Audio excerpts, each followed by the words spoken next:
Good morning. My name's Melissa, and I've got some stories I want to tell y'all, and hopefully I can see the screen. I took my glasses off. This is my second try. My first try, all you can see was glare on my glasses, so we're going to try that without that. I got a story I'm going to tell y'all about a Sasquatch in Alabama, up in Winston County, in a little place called Booger Tree. It's actually a little community called Booger Tree.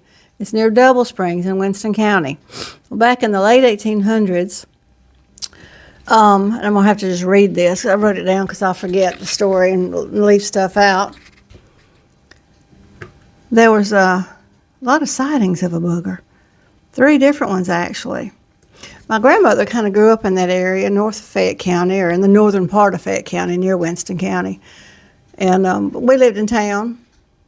And she would, when I would leave her house and it was dark, she'd say, "Watch out for the booger bears." I always thought she was just joking or talking about general people that might get you or whatever. Not that anybody would. We lived in a quiet neighborhood, and we were right across the street. So I don't think anything was going to get me. You never know, but probably not. But she would say, "Don't let the booger bears get you."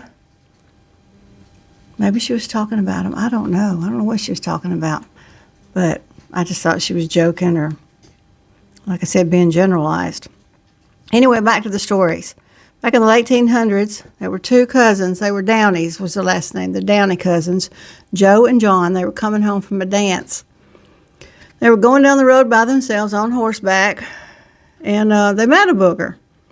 There was only one other house on that road besides the one they had left going to the party. So it was very quiet. Full moon night, though, so they could see the road well. It was lined on both sides by pine thickets, though, which are really thick. Can't see through them. So it was dark under the shadow of the trees. And they couldn't see what was going on in there. It was late. And they were riding along, just talking about the fun they had had, when all of a sudden this 8-foot-tall, hairy creature comes out of the woods. Scared the horses. The horses reared up, took off running the other way. They got him under control, and they tried to go back because the booger was gone by then. But the horses wasn't going to go. They were not going to pass the place where they had seen that thing. So they had to go 7 miles all the way to another road and all the way around to get home. So it was like daylight when they got home, early morning. They got in a little bit of trouble. And that was a story they could tell forever. But just a couple of months later, like 2 or 3 months later, this family, a mama and a daddy and 2 kids, had been to a 3-day church social.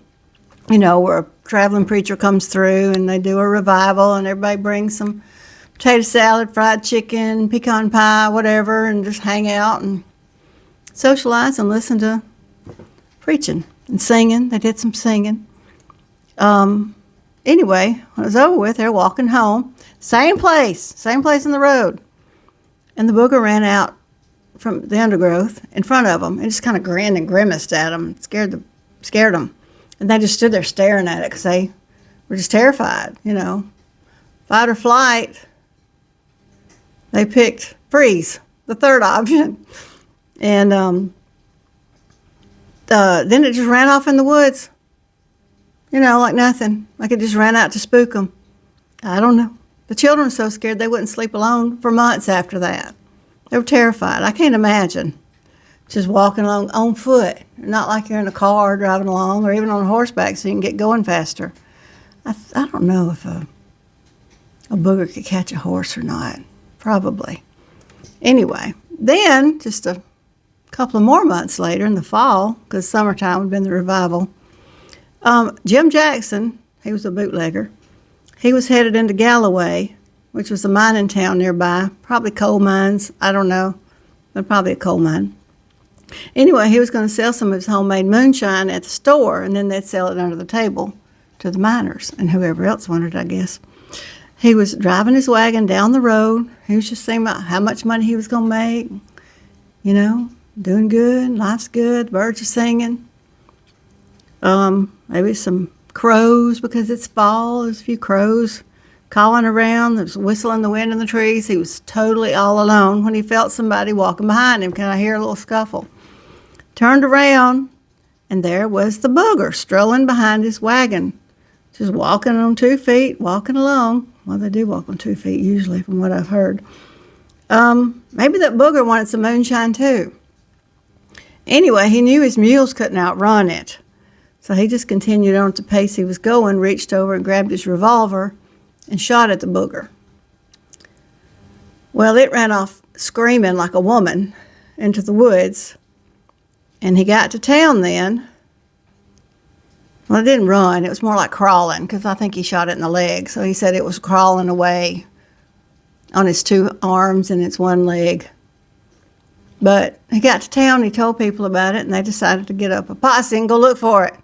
And they did. They never found it. They found some blood leading to a cliff, but that was it. Never found a body. Never saw it ever again. And that was the end of the Winston County booger. I guess it moved on or crawled off somewhere in a hole and died where nobody could find it. I don't know. I wasn't there. That's all I know of that story.